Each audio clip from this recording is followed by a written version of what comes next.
আমাদের বর্তমান নেতা ডক্টর ইউনূস উনি সব রাজনৈতিক নেতৃবৃন্দদেরকে ডেকেছেন একটা ইস্যুকে কেন্দ্র করে। তার মানে গোটা বাংলাদেশ এক হয়ে গিয়েছে, আমরা সবাই উদ্বেলিত হয়েছে, উচ্ছ্বসিত হয়েছে, ঠিক কিনা বলেন? রাজনৈতিক নেতাদেরকে ডেকেছেন উনি, আমরা এক হয়েছি।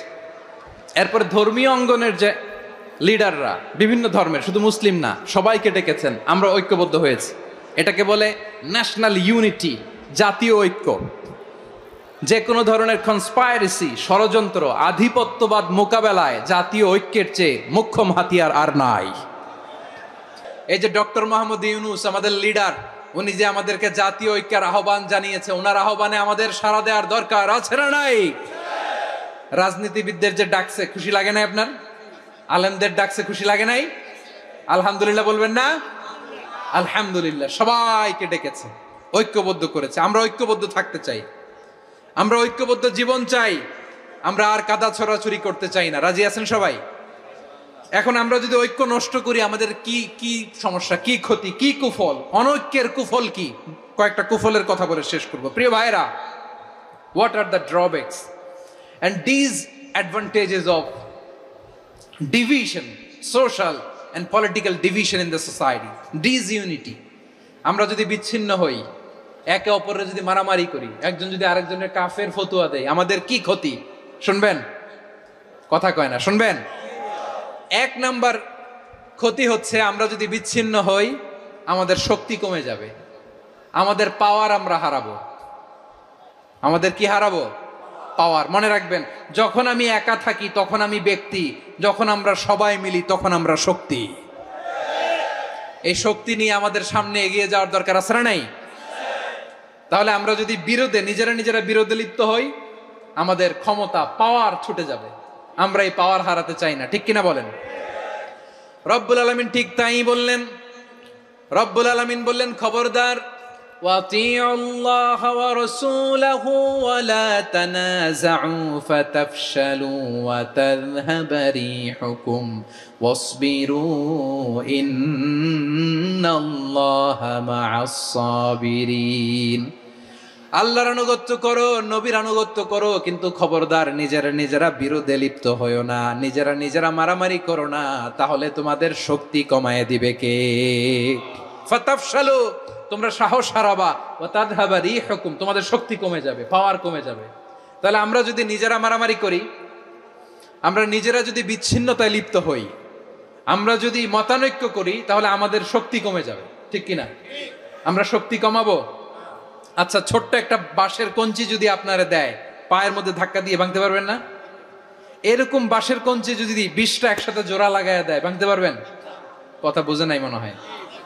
চিকন একটা বাঁশের কঞ্চি দিলে ভাঙা যাবে না? এরকম চিকনই 20টা বাঁশের কঞ্চি একসাথে লাগাই দিলে ভাঙতে পারবেন? কারণ যখন আমি একা থাকি তখন আমি ব্যক্তি, যখন আমরা সবাই মিলি তখন আমরা শক্তি। আমরা যেন শক্তি না হারাই। আমরা বিরোধে লিপ্ত হলে আমাদের শক্তি কমে যাবে। এই হচ্ছে 1 নম্বর ডিসঅ্যাডভান্টেজ। 2 নম্বর ডিসঅ্যাডভান্টেজ হচ্ছে, আমরা নিজেরা বিরোধে লিপ্ত হলে অন্যরা আমাদের মাথায় কাঁঠাল ভেঙে খাইতে সুবিধা হয়। কথা বোঝেন নাই? আমরা যদি বিরোধে লিপ্ত হই, তাহলে পরাশক্তিগুলোর সুবিধা, তখন আমাদের কাউকে দিতে হবে ট্রানজিট, কাউকে দিতে হবে সেন্ট মার্টিন, কাউকে দিতে হবে দেশের অর্ধেক। চিল্লায় বলো ঠিক কিনা? নিজেদের প্রবলেম সলভ করার ক্যাপাসিটি আমাদের আর থাকবে না। আমরা যদি বিরোধে জড়াই, আমার কলিজার টুকরা পেকুয়ার ভাইরা, আমরা বিরোধ করব না, আমরা বিচ্ছিন্ন হব না। নিজেরা বিরোধে জড়ালে পরাশক্তিগুলো আমাদের মাথায় কাঁঠাল ভেঙে খায়।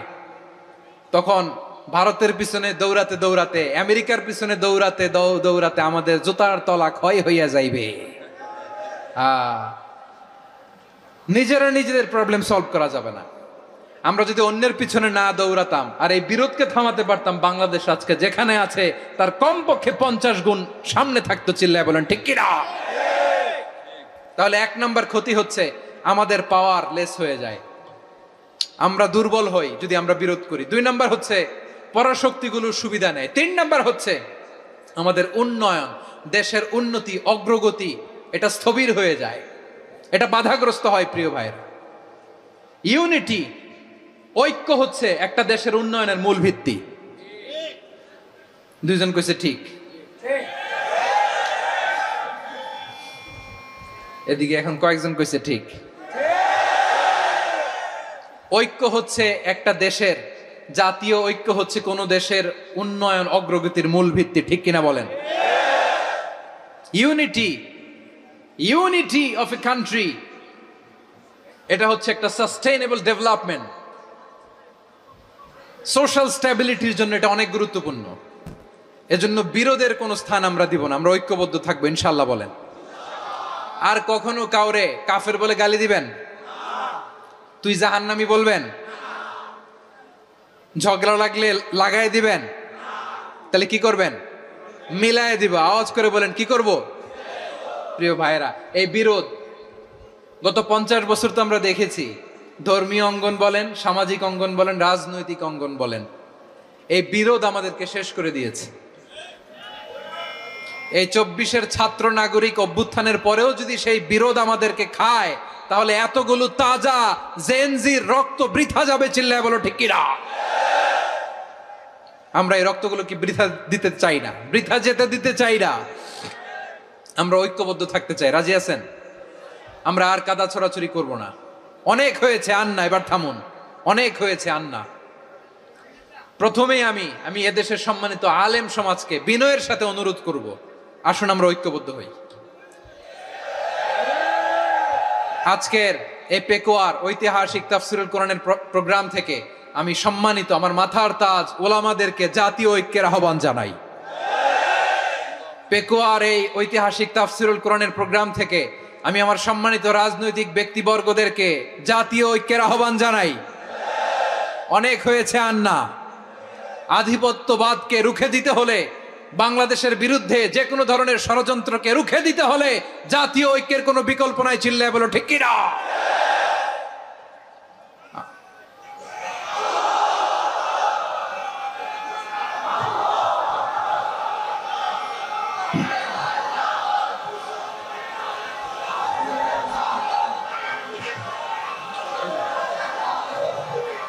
আমার প্রিয় ভাইয়েরা, আমার ভাইয়েরা,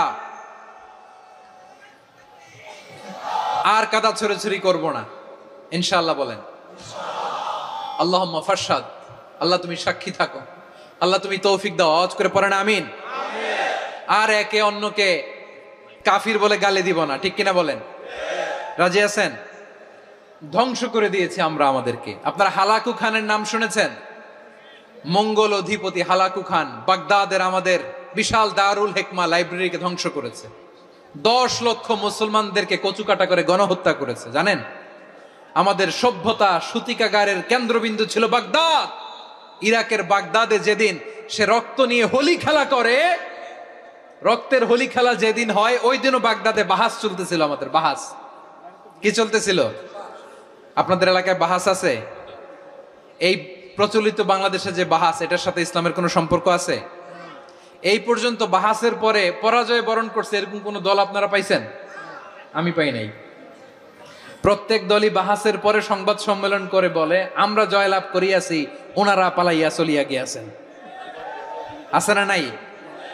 কারণ সত্য জানার জন্য, সত্য মানার জন্য আসে না তো, নিজের জ্ঞান জাহির করার জন্য বাহাস করে।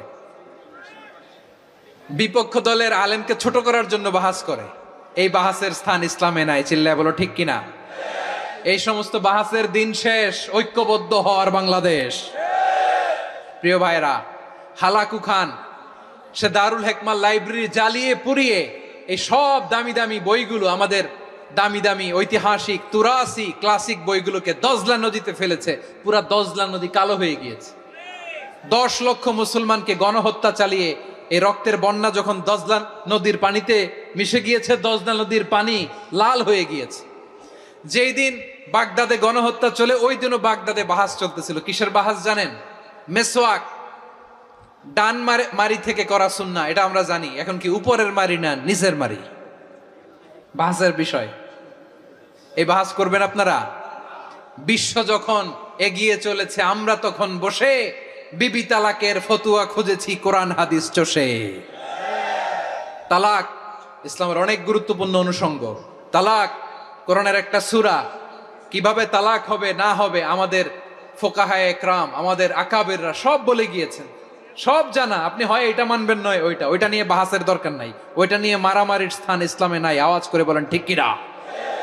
এখন পেকুয়ার ভাইরা শেষ কথা বলি, আওয়াজ করে বলেন আমরা ঐক্যবদ্ধ হতে চাই কি চাই না?